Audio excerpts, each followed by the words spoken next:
aprender um pouquinho agora. O apóstolo Paulo, ele havia feito a sua primeira carta aos Coríntios, e foi uma carta muito turbulenta, aquela carta que Paulo mandou aos Coríntios, em primeira mão, e nós vamos futuramente trazê-la novamente, para vocês verem como a palavra de Deus não muda.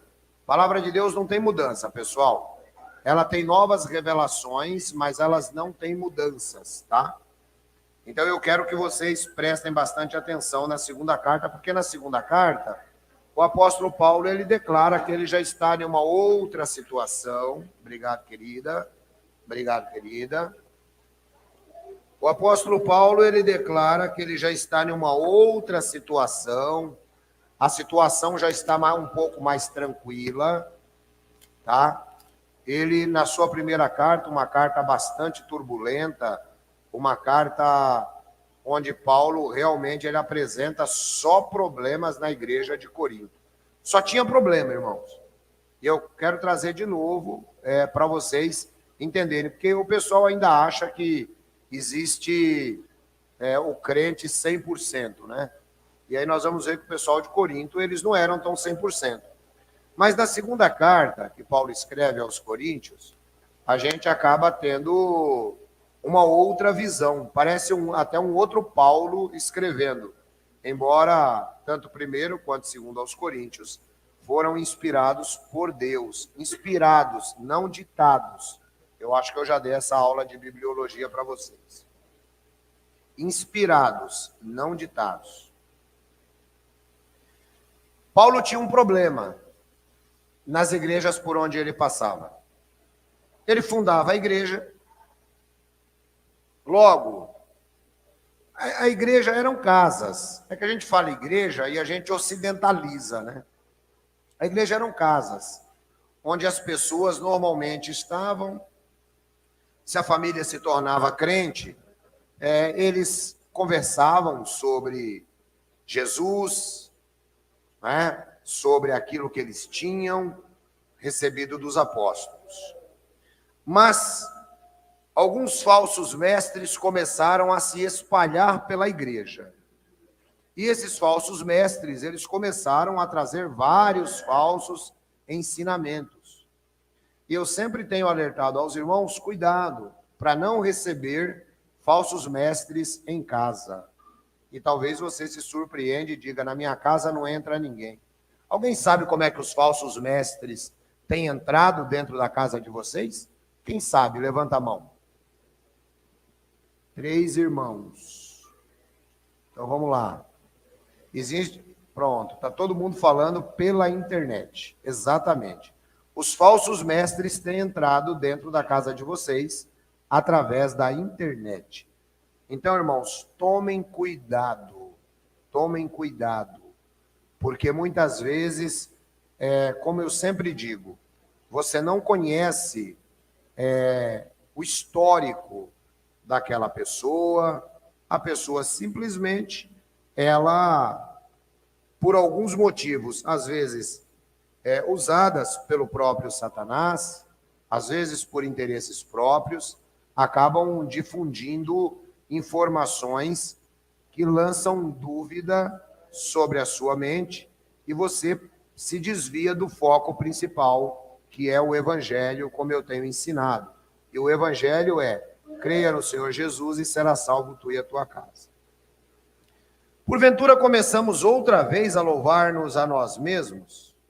Ou necessitamos, como alguns, de cartas de recomendação para vós, ou de recomendação de vós? O que Paulo está dizendo aqui? Os falsos mestres, eles começavam agora a exigir cartas de recomendação. Essas cartas de recomendação que eles exigiam eram cartas longas que só falavam bem deles. Sabe, você manda fazer uma carta falando bem de você, para você entregar para mim. Hoje as igrejas têm esse costume, né, de cartas de recomendação. Eu, sinceramente, nunca liguei para isso e nunca vou ligar, né? Eu não estou nem aí. A gente observa se a pessoa ela é cristã e está tudo certo. A gente não fica pedindo carta de recomendação para ninguém. Mas Paulo diz assim,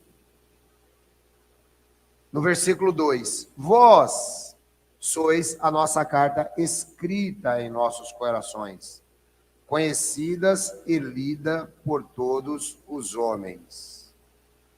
Paulo está dizendo assim para eles, olha, a única carta que eu preciso, porque começaram a pedir carta para o Paulo. Ô Paulo, você disse que é apóstolo, você tem uma carta de recomendação aí para mostrar para a gente quem você é?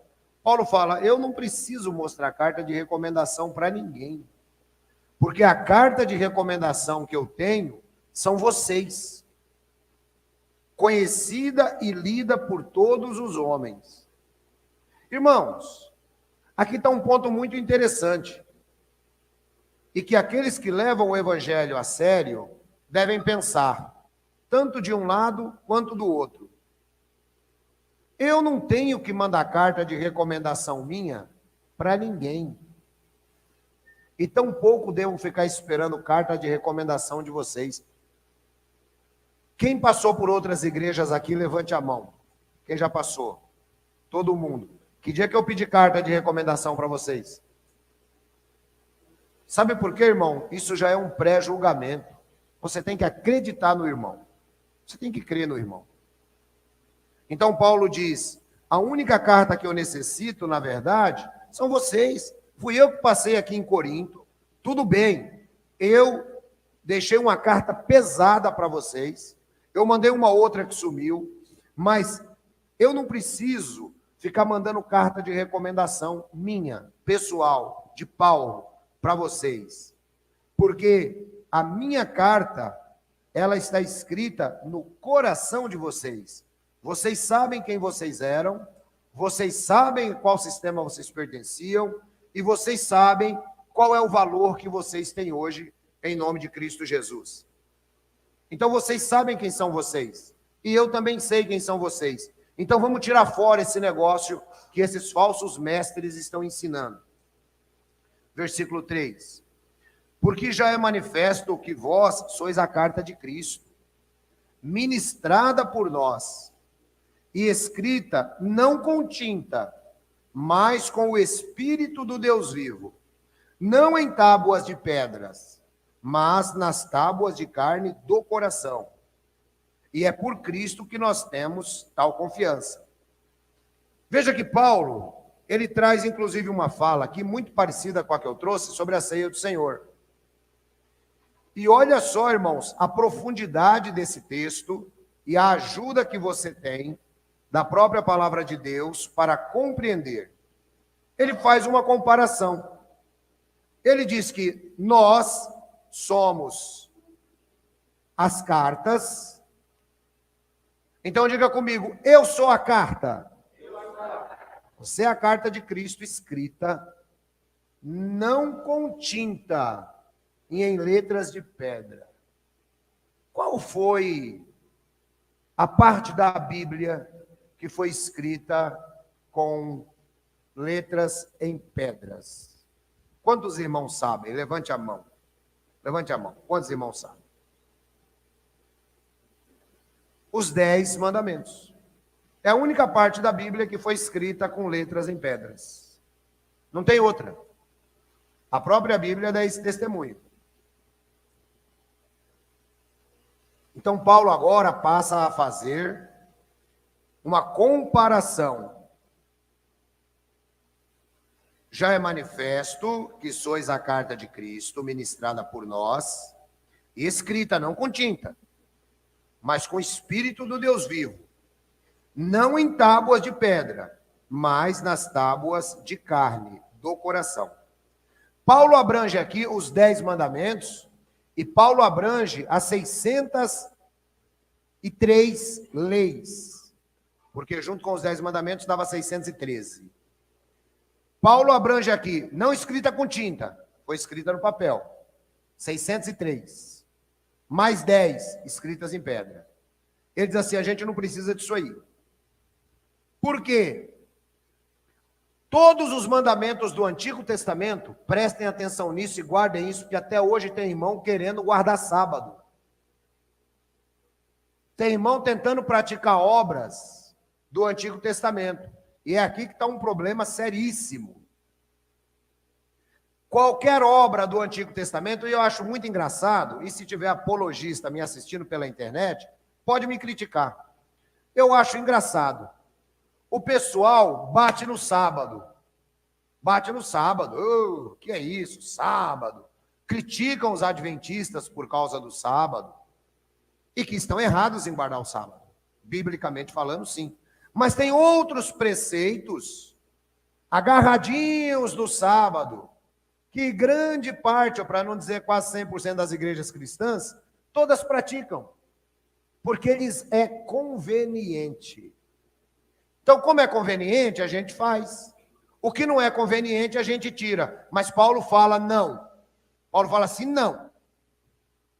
Não em tábuas de pedra, mas com o Espírito do Deus vivo. O Espírito do Deus vivo tem que convencer você que existe um novo mandamento, um novo testamento, escrito agora no seu coração. Se o seu coração não é capaz de obedecer, você depende de lei escrita, você ainda não entendeu nada do Evangelho.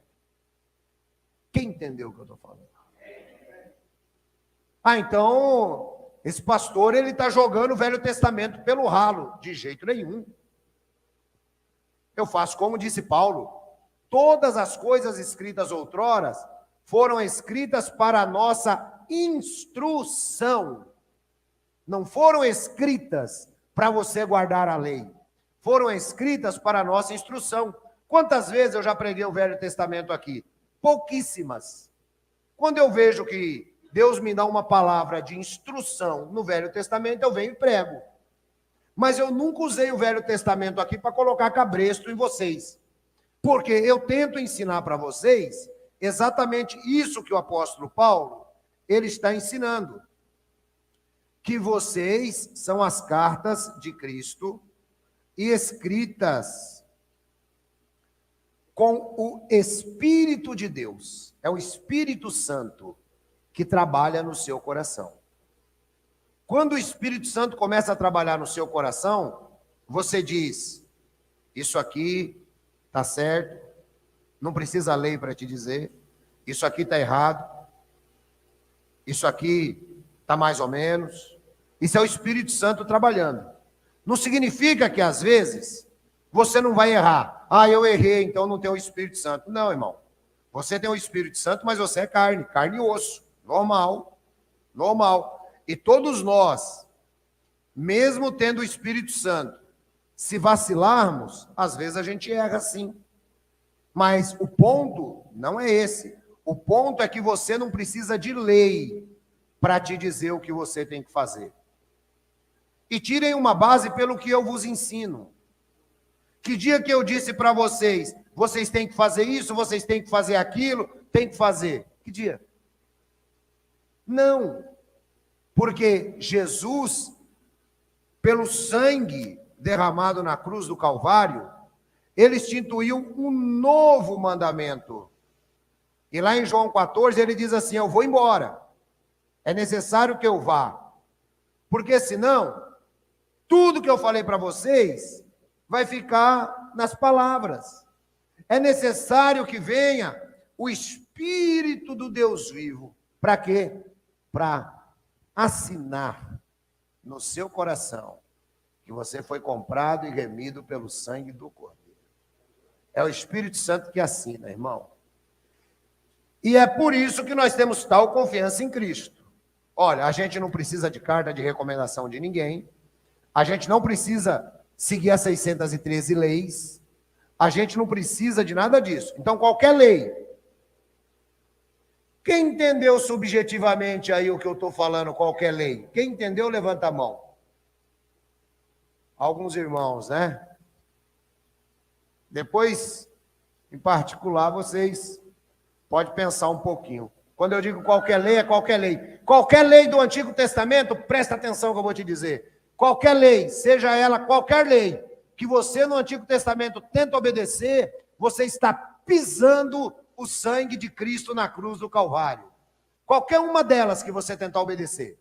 Porque você está tentando ser salvo pelas obras da lei. E diz o apóstolo Paulo em Gálatas, pelas obras da lei, ninguém será declarado justo. Ninguém será declarado justo. Então, quando você trata de fazer as obras da lei, porque é obra da lei, então você pisa o sangue de Jesus.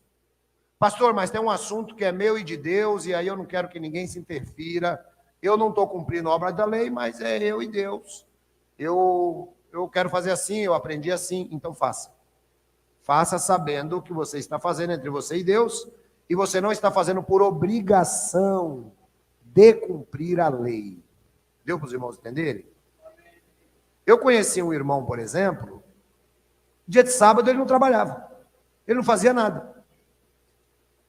E ele era um cristão super exemplar. Aí eu falei assim para ele, ô varão, mas esse negócio aí de você não trabalhar dia de sábado, como é que funciona esse negócio aí? Você está cumprindo a lei? Ele falou, não, eu decidi com Deus tirar o sábado para ser o dia que eu vou trabalhar, para Deus. Então eu vou evangelizar, eu não vou fazer nada para mim. Eu fecho o meu comércio no sábado e eu vou trabalhar para Deus. Esse irmão está cumprindo a lei ou é um trato dele com Deus? É um trato dele com Deus, então eu não posso criticar. O que a gente não pode pegar é como organização, como grupo, implantar aqui a lei do sábado. Irmãos, ó, a partir de agora a gente também vai guardar o sábado. Tá bom, irmãos? Aí nós estamos fazendo o quê? Pisando o sangue de Jesus. Deu para os irmãos compreenderem a diferença? Amém. Então, irmão, tem que ser no espírito. Seu espírito diz, eu vou fazer assim. Tem irmão que é dizimista. Dízimo também faz parte da lei. Mas o irmão falou assim, mas eu quero ser. Eu quero ser. Eu não faço por causa da lei, eu faço porque eu acho que é eu e Deus, eu acho que é uma gratidão minha com Deus. Esse irmão está pisando no sangue de Cristo? Não. Agora, se eu chegar aqui e falar, irmãos, ó, é o seguinte, mudou a coisa, hein? Agora é assim. Estamos pisando no sangue de Cristo? Sim. Então, o que eu não posso é impor leis. Eu posso ensinar, mas eu não posso impor. Por quê? É o Espírito de Deus que constrói no seu coração. Então, tudo que o Espírito de Deus construir no seu coração, você pode tranquilamente trabalhar. O fato de estar lá no Antigo Testamento não quer dizer nada. Você entendeu? Por exemplo, na nossa sociedade hoje, aqui no Brasil, qual é o costume? Se vocês prestarem atenção, tem mudado, né? Se você parar para verificar, a sociedade ela é mutante. Ela está sempre mudando. E aí, teve uma época da nossa sociedade, final do século XIX, início do século XX, onde era muito comum os homens usarem barba. Não é? Eles tinham cabelo curto e usavam barba. Depois, a sociedade ela foi mudando. E o que aconteceu? Os homens passaram a não usar barba. Mas deixavam o cabelo crescer um pouco mais. Aí nós já estamos falando já da final da década de 50, 60, falando aí um pouco mais sobre o movimento hippie. Passou a ser comum. E isso estendeu-se. Conforme foi passando o tempo, e isso aqui é uma coisa que é interessante a gente apontar, os políticos são o espelho da sociedade. Tá? Normalmente se baseiam nos políticos. Grande parte dos políticos passaram a usar barba de novo. Pode ver que tem um monte de político barbudo. Claro, sempre barbas bem aparadas. Porém, se você analisar, o cabelo do político sempre é um cabelo bonito, tipo do irmão Mário. Tipo do irmão Mário, cabelo bem aparadinho, bonitinho. Passou a ser essa moda agora. Então, o que acontece? Conforme a sociedade vai mudando, as pessoas vão mudando também. Mas a palavra de Deus, escrita no nosso coração, ela permanece a mesma. De forma que não é a aparência exterior que vai fazer qualquer diferença na nossa vida. Na Escócia, a gente fala que é saia. Aquilo lá não se chama saia. Me foge aqui o nome agora daquela saia que eles usam, mas não é saia não, tá? Aquilo lá tem um nome certinho. E como? Bilt. Obrigado, irmão.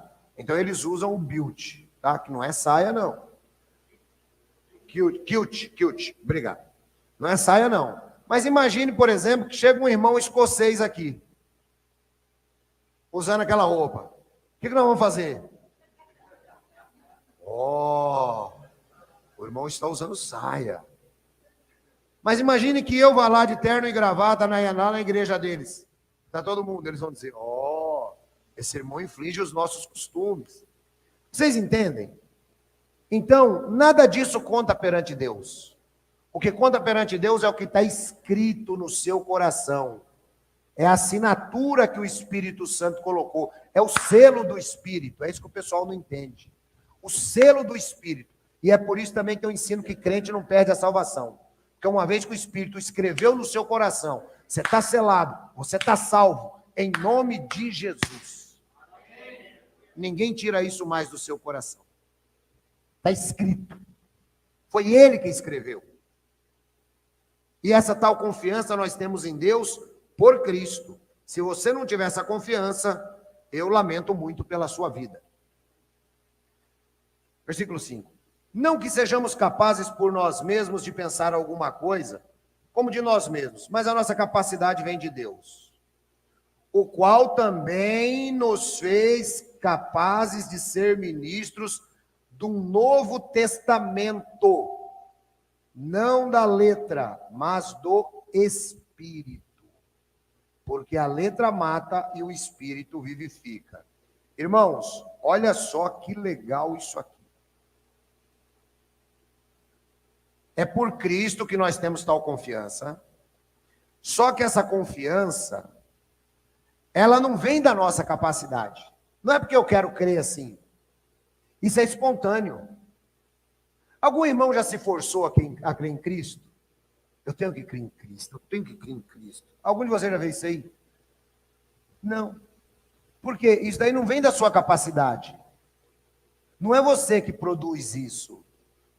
Isso quem faz é o Espírito Santo de Deus, que nos tornou capazes de ser ministros de um novo testamento. Novo testamento derramado na noite que Jesus Cristo foi entregue. Novo testamento construído por Jesus, representado por dois elementos. Quais são que nós tivemos aqui hoje? O pão e o vinho. Então, o Espírito nos tornou capazes de sermos ministros de um novo testamento. Agora presta atenção, irmãos. Não da letra. O Antigo Testamento tinha 613 leis. Esse negócio aqui está me atrapalhando quando eu venho aqui. Ele faz... irmão. Pensa que é moleza. Eu gosto de mim, porque ao mesmo tempo que eu estou falando sério, eu brinco, né, mano? Deixa eu tomar um café.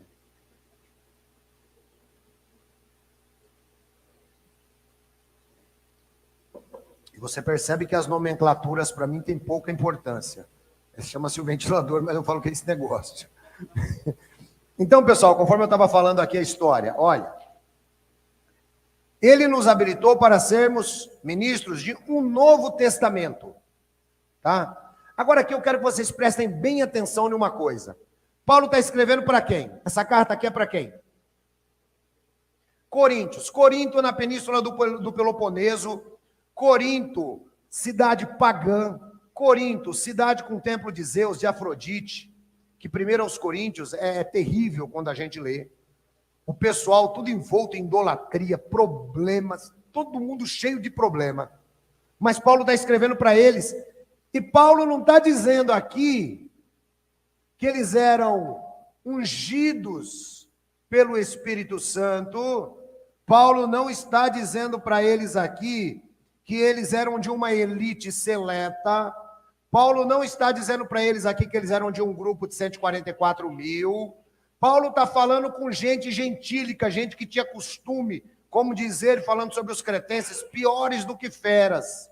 Pessoas que tinham uma grande dificuldade de transformação de vida. É por isso que 1 aos Coríntios é tão pesada a carta.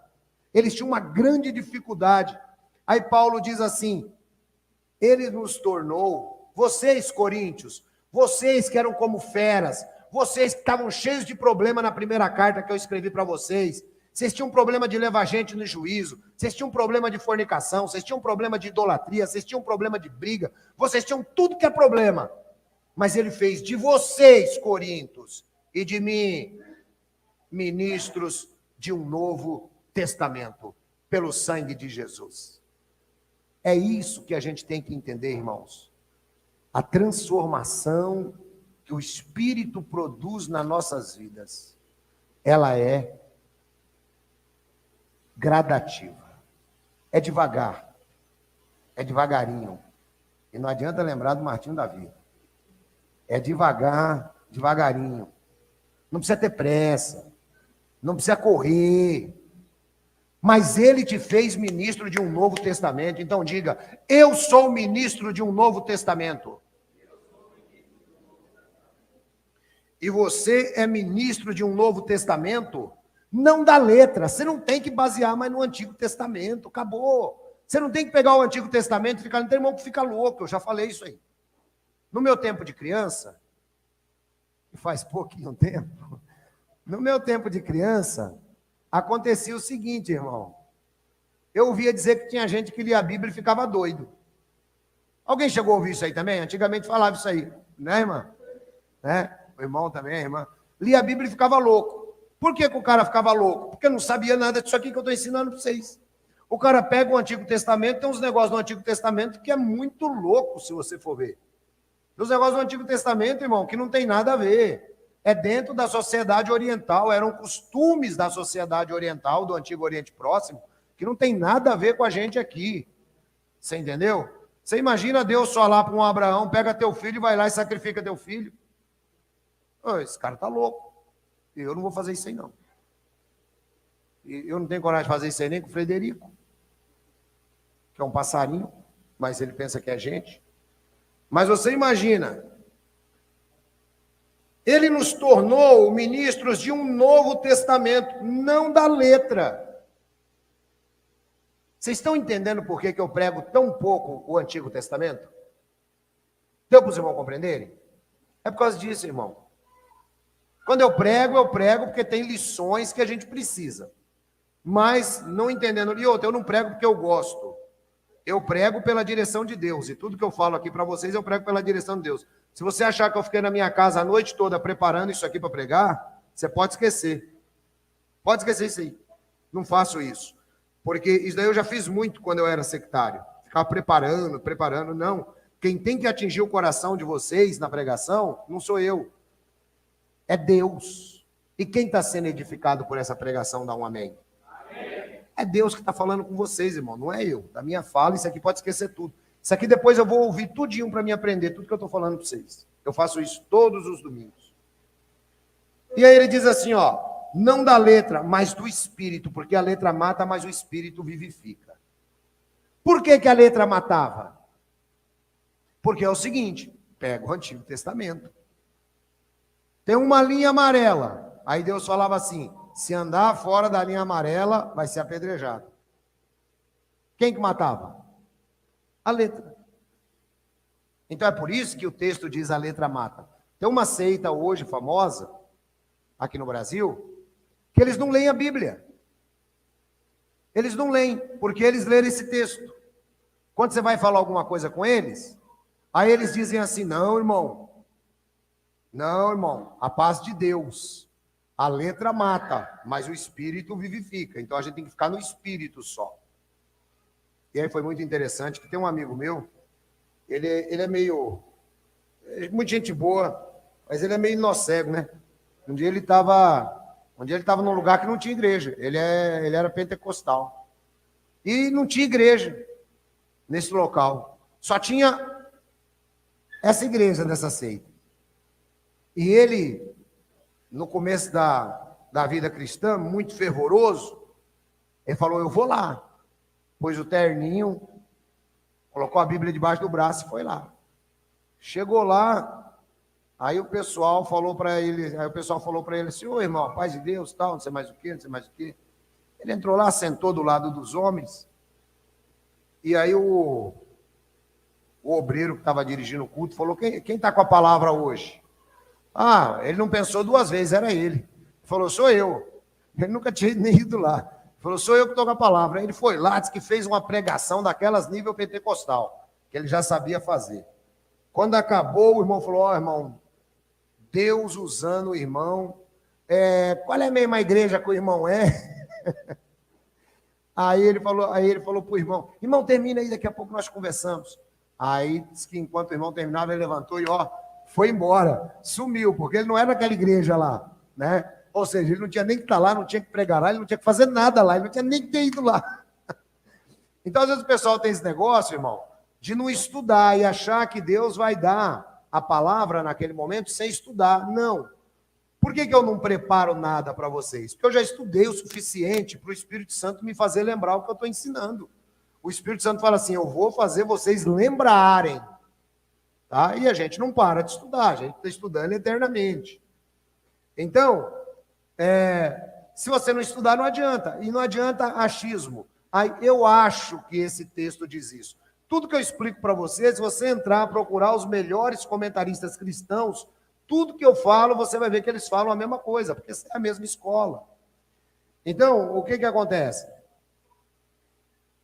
A letra mata, mas o Espírito vivifica. Então, a letra matava, não é se você ler a Bíblia, você vai morrer, não. É porque tudo que tinha na lei apontava para a morte. Você era apedrejado. É por isso que a letra matava. Mas agora, olha o Espírito. O Espírito te acusa de morte? O Espírito Santo? Que dia que algum de vocês acordou e falou, o Espírito Santo está me acusando, dizendo que eu vou morrer? Que dia? Não. O Espírito Santo te convence do pecado e do juízo. Ou seja, se você anda pelo Espírito, você fala, puxa vida, eu pequei, eu errei. Mas, ao mesmo tempo, você se lembra que o próprio Espírito, porque o Espírito Santo é muito amoroso, irmãos. Ele é muito consolador, é por isso que ele é chamado de o Consolador. É por isso que ele é chamado de o Consolador. Ao mesmo tempo que ele fala assim para você, você errou. Aí ele te dá João capítulo 2, versículo 1, que já vem na sua cabeça. Filhinhos, eu estou escrevendo essas coisas para vocês não cometerem um pecado. Contudo, se vocês cometerem um pecado, temos um ajudador junto ao Pai, Jesus Cristo, um justo, que é um sacrifício propiciatório. Propiciatório lembrava a tampa da arca da aliança, onde o sangue era derramado e o olhar de Deus ia sobre aquela tampa e desviava do acampamento da nação de Israel e os pecados da nação estavam perdoados. Ele é um sacrifício propiciatório pelos nossos pecados. Toda vez que Jesus olha para você, Jesus lembra que você é carne, Jesus lembra que você é osso, Jesus lembra que você peca, Jesus lembra que você vai pecar, Jesus lembra que você pecou, mas quando Jesus olha para você, é como se ele estivesse olhando para cima da arca da aliança. O olhar se desvia e ele diz, Pai, eu morri por esse é meu, está salvo no nome do Senhor Jesus.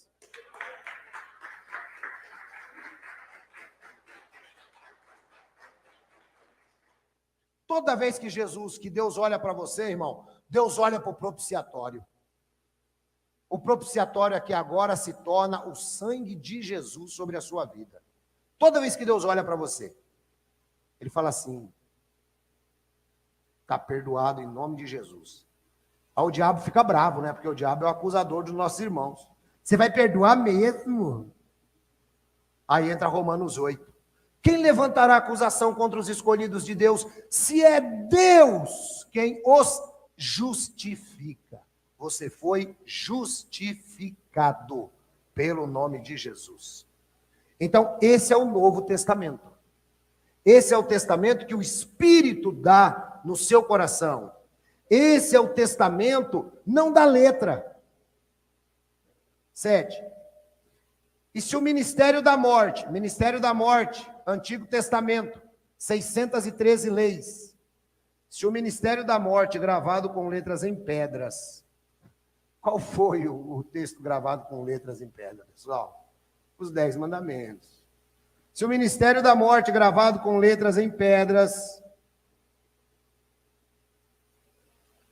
veio em glória, de maneira que os filhos de Israel não podiam fitar os olhos na face de Moisés, por causa da glória do seu rosto, a qual era transitória. Quando Moisés subiu ao monte, irmãos, a Bíblia diz que ele queria ver Deus, e Deus falou assim, não, você não pode me ver. Assim, negócio é esse, está ficando louco agora, quer ver Deus? Oxi, Deus falou, não tem nada de me ver. Se você me ver, você morre. Aí eu falei, não, então deixa eu dar uma olhada, pelo menos se eu passar de costa, deixa eu ver como é que é. Aí existe aí, dentro da teologia, o que nós chamamos de teofania, né? Que é Deus se apresentando em formato humano. Então diz a Bíblia que Deus passou de costas e Moisés viu Deus de costa, né? Mas a face de Deus nenhum homem tinha visto. E aí o que acontece? Quando Deus dá os 10 mandamentos para Moisés, a glória era tanta, mas tanta, irmãos, que o Moisés ficou contaminado pela glória de Deus. O rosto de Moisés brilhava. Quando ele desceu do monte, parecia o sol.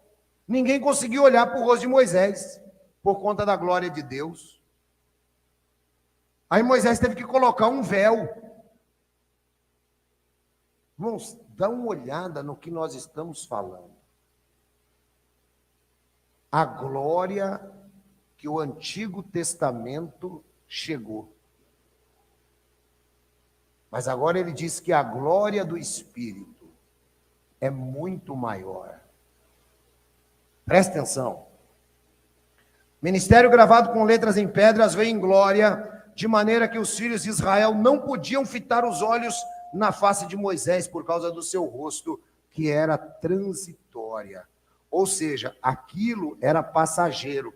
Essa palavra aqui, ela também nos dá a ideia de que assim como a glória no rosto de Moisés era transitória, assim também as leis que ele recebeu, gravadas com letras em pedras, também seriam transitórias. Um era tipo do outro. 8. Como não será maior a glória do ministério do Espírito? Irmãos, vejam, o ser humano ele é muito pelo que ele vê. Ele é muito pelo que ele vê. Você talvez ainda não viu a glória do Espírito. Mas sabe por quê? Sabe por que você ainda não viu a glória do Espírito? Porque você não se deixou abrir os seus olhos espirituais. Quando você deixar-se olhar para a glória do Espírito, você vai ver a revolução que o Espírito Santo de Deus está fazendo no mundo. Pessoas de todas as nações, tribos, povos e línguas, aceitando o verdadeiro evangelho do Senhor Jesus em todos os lugares, independente de placa, independente de grupo religioso, independente de qualquer coisa. Pessoas que estão verdadeiramente recebendo a assinatura do Espírito no coração. Então, o ministério do Espírito vem com mais glória. E essa glória do ministério do Espírito, ela é trazida através de Jesus. É por isso que nós lembramos, lá no livro de Ageu, quando eles estavam chorando por causa do primeiro templo e tal, ele falou assim, ó, esse templo que vocês estão construindo agora, ele vai ter muito mais glória do que o próximo templo, porque era o Senhor Jesus que estava chegando ali. 10.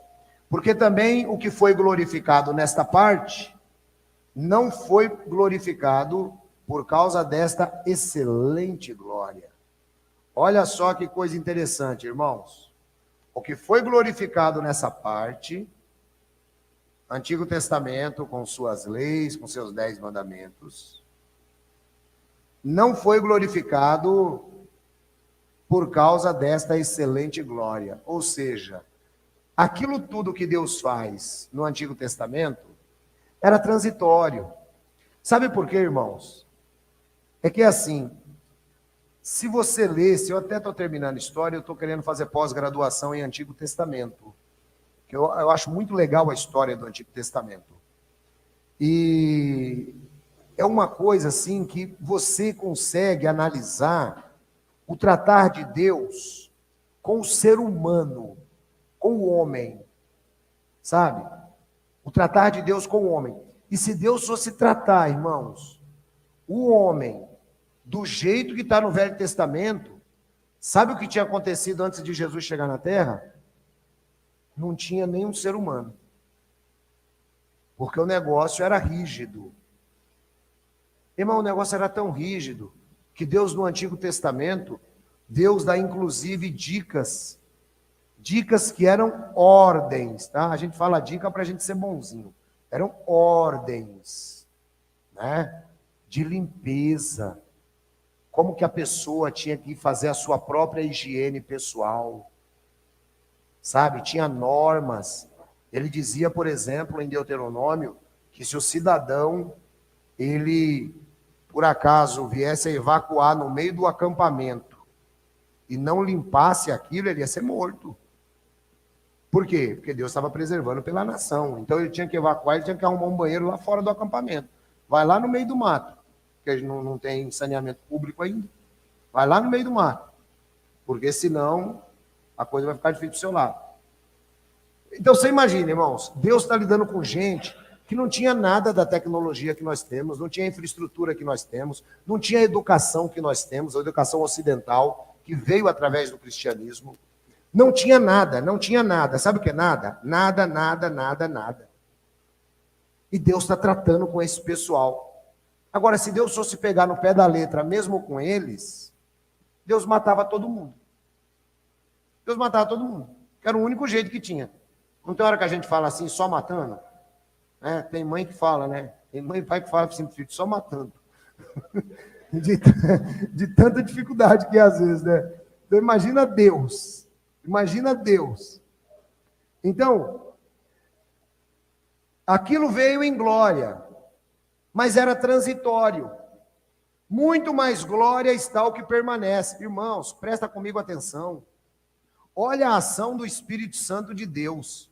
Tem 2000 anos que Jesus Cristo morreu. Eu sempre costumo dizer isso, porque isso aqui é muito importante. 2000 anos que Jesus morreu. O Evangelho se espalhou pelo mundo inteiro. Olha a glória do Espírito.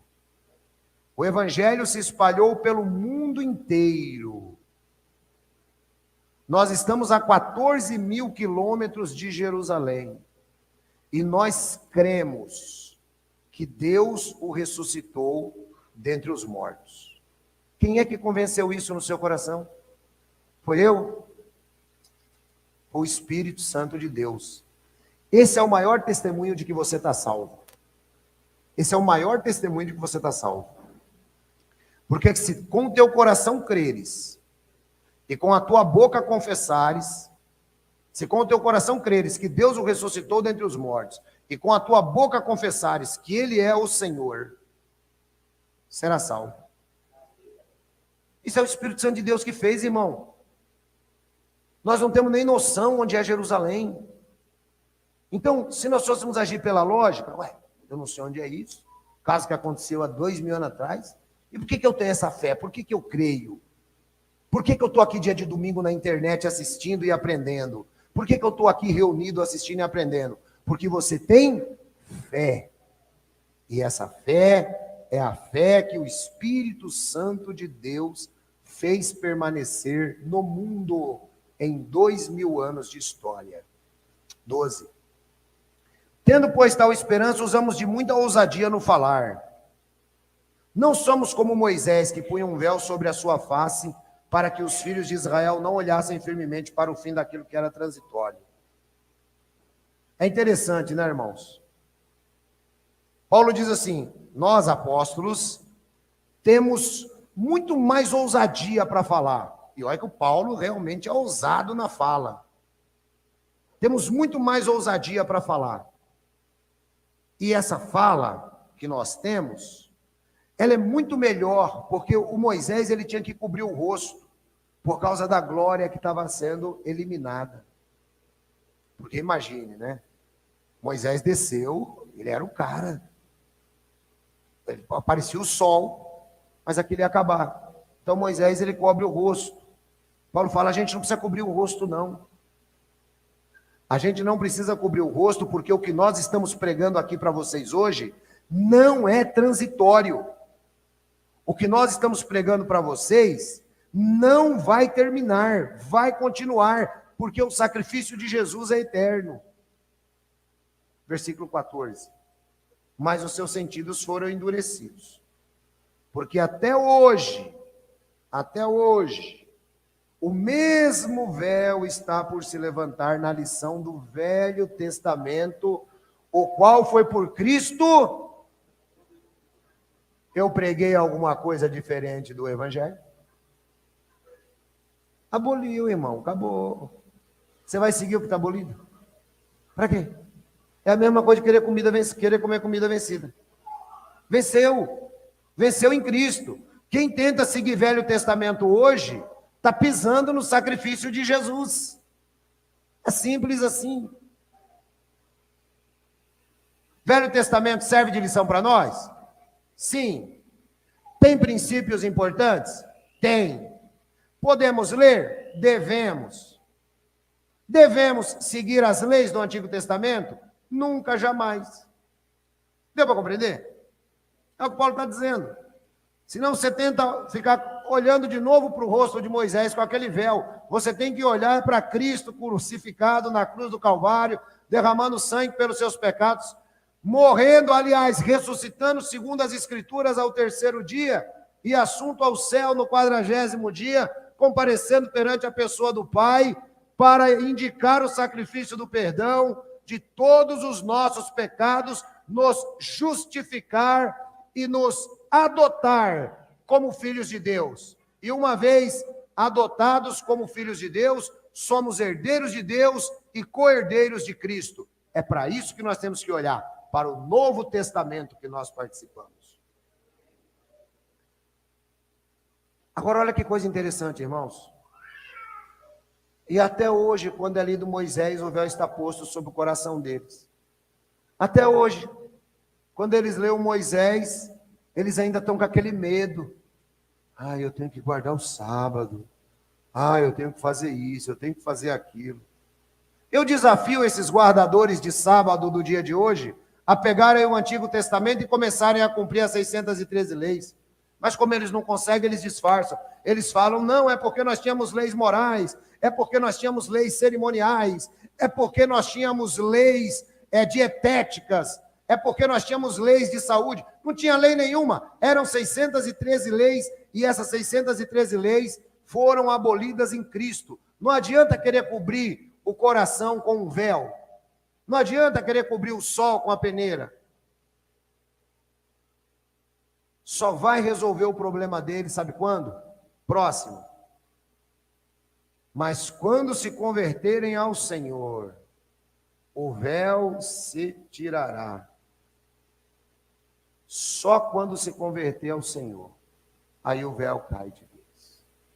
Enquanto não se converter ao Senhor, vai continuar com véu, vai continuar cheio de besteira no coração, vai continuar pensando que todas aquelas leis do Antigo Testamento são para nós. Então o véu tem que ser tirado. Então dão glória a Deus aí, porque nenhum de vocês mais tem o véu. O véu já caiu do nosso coração faz tempo. E aí o 17. Ora, o Senhor é Espírito, e onde está o Espírito do Senhor, aí há liberdade. Aqui eu quero que isso seja uma marca registrada aqui no nosso ministério. Vocês entenderam por que eu não ponho cabeça em ninguém? Vocês entenderam? Vocês entenderam por que eu não faço campanha para ninguém ficar preso à igreja ou a mim? Vocês entenderam por que eu não fico pegando no pé para você fazer dessa maneira A, B, C ou D? Entenderam por quê? Porque você é conduzido por quem aqui nessa igreja, e você que está na internet, nos acompanhando, que faz parte da Igreja de Cristo, por quem vocês são conduzidos? pelo Espírito. E onde tem o Espírito do Senhor, ali tem liberdade. O irmão vai trabalhar de acordo com o Espírito Santo. Se o irmão errar, Jesus é o seu mediador, ele vai consertar com você. O Espírito Santo vai falar para você: ô meu amigo, você errou. Lembra aquele irmão lá? Passava toda vez lá no boteco? Ele ia passar boiando. Esse boteco estava aberto. Quando ele voltava, varão, o Espírito Santo dava um toque para ele. Falava: ô varão, cuidado lá, hein? Mas falou: eu tenho liberdade. Aí Paulo diz assim: nunca useis essa liberdade como induzimento para a carne. Né? Então, irmãos, é por isso que a gente não fica... Tem grupos religiosos que você tem que ter tudo. Você tem que usar saia abaixo do joelho. Você não pode usar roupa de alcinha. Você não pode fazer isso. Você não pode fazer aquilo. Você não pode fazer aquilo. Você não pode fazer isso. Você não pode tomar um gole de vinho. Você não pode fazer isso. Você não pode fazer aquilo. Não! O Espírito Santo diz o que você pode e o que você não pode fazer. Foi claro para os irmãos? É assim que o Espírito Santo trabalha, irmão. Porque se for para seguir lei de novo, vamos criar um código de lei no Novo Testamento, nem Jesus criou. Eu acho engraçado isso. Jesus ficou 3 anos e meio pregando. 3 anos e meio Jesus ficou pregando. E é a parte que mais me deixa confuso. O irmão fica confuso? Fico. Porque Jesus ficou 3 anos e meio pregando. Aí eu não vi Jesus falar assim para reunir Pedro, Tiago e João, né, que eram os principais. Pedro, Tiago e João, o seguinte: a gente tem que correr para construir logo um prédio ali, para a gente poder pôr esse povo todinho. Só que nós vamos ter que fazer ele do tamanho da cidade mundial, que cabe mais de 100 mil pessoas. Porque vai ser muita gente no ministério, hein? 3 anos e meio, muita gente. A gente vai ter que fazer um prédião. Mas isso aí para mim também é simples. Está pronto. Tinha poder para isso? Não fez. Pedro, Tiago e João, nós temos que aproveitar nesses 3 anos e meio que eu vou ficar com vocês aqui, ó. Vamos aproveitar, o Velho Testamento vai ser abolido quando eu morrer. Então, já que o Velho Testamento vai ser abolido quando eu morrer, a gente tem que construir um código de leis para o pessoal que vai começar a entrar agora. Ele fez isso? Não. Mas ele disse assim: eu vou embora, mas eu deixo o Consolador. Ele vos ensinará todas as coisas que serão necessárias para o seu caminhar cristão, que é o Espírito Santo de Deus, que é o que nós temos em nome de Jesus. Versículo 18.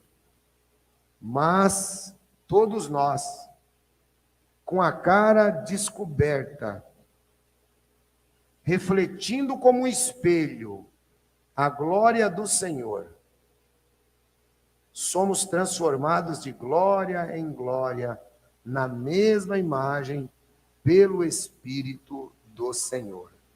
Irmãos, olha isso aqui, entende isso. A expressão que a Bíblia usa, ela usa 2 vezes essa expressão, e eu acho ela muito interessante. De glória em glória e de fé em fé. Ela usa essa expressão. Presta atenção então aqui agora, que isso aqui vai fazer toda a diferença na sua vida, vai te livrar de culpas desnecessárias e vai te ajudar a seguir ao Senhor. Todos nós com a cara descoberta, de cara limpa, refletimos como espelho a glória do Senhor. A partir de agora, irmão, você reflete a glória de Deus. Você já viu que tem lugar que você chega, pelo seu falar, pelo seu se portar, alguém diz: você é crente? Não já aconteceu com os irmãos? Quinta-feira eu fiz um trabalho na faculdade, inclusive eu vou editar ele todinho, e depois eu vou trazer para vocês verem aqui, que foi um trabalho muito legal, e eu fiz o papel da promotoria pública. Quando eu terminei, eu fiz o papel condenando o réu, né? Que condenar. E para condenar é meio duro. Mas o discurso foi muito bom e convenceu os jurados, juntamente com os outros colegas que estavam lá. Quando eu terminei, irmão, pelo menos umas 3 pessoas, por quê? na hora do trabalho, eu estava ali e tal. Mas na hora que eu estava sentado à mesa e que eu estava conversando com as pessoas em base pessoal, pelo menos 4 pessoas vieram falar comigo. Disseram assim, o senhor é pastor? Eu falei assim, sou também. Sou também. As 4 eu achei interessante, eu falei, parece que o Espírito Santo coloca um selo na sua testa, porque o pessoal te conhece. Entendeu? O senhor é pastor? Sou. Então, irmãos, isso é conforme diz aqui, ó. A gente reflete a glória do Senhor. Quando você fala sobre Jesus, né, se você está no seu escritório, você está no seu consultório, se você é médico, qualquer uma que seja a sua profissão, psicólogo, sei lá, você dá uma olhada, uma fala sobre Jesus, a pessoa olha e fala, puxa vida, essa pessoa, ela deve ser cristã. E nós somos transformados de glória em glória. Sabe o que significa isso, irmãos? Que não é do dia para a noite. Você que está com muita pressa de ser glorificado, fique em paz. A última fase da glória se dá no arrebatamento. Tá? A última fase da glória se dá no arrebatamento ou na ressurreição dos mortos, onde nós vamos ter um corpo incorruptível e que já está bem próximo em nome de Jesus. Mas nós somos transformados de glória em glória, devagarzinho. Deu escorregadinha hoje, fica tranquilo, irmão. Melhora a glória para amanhã.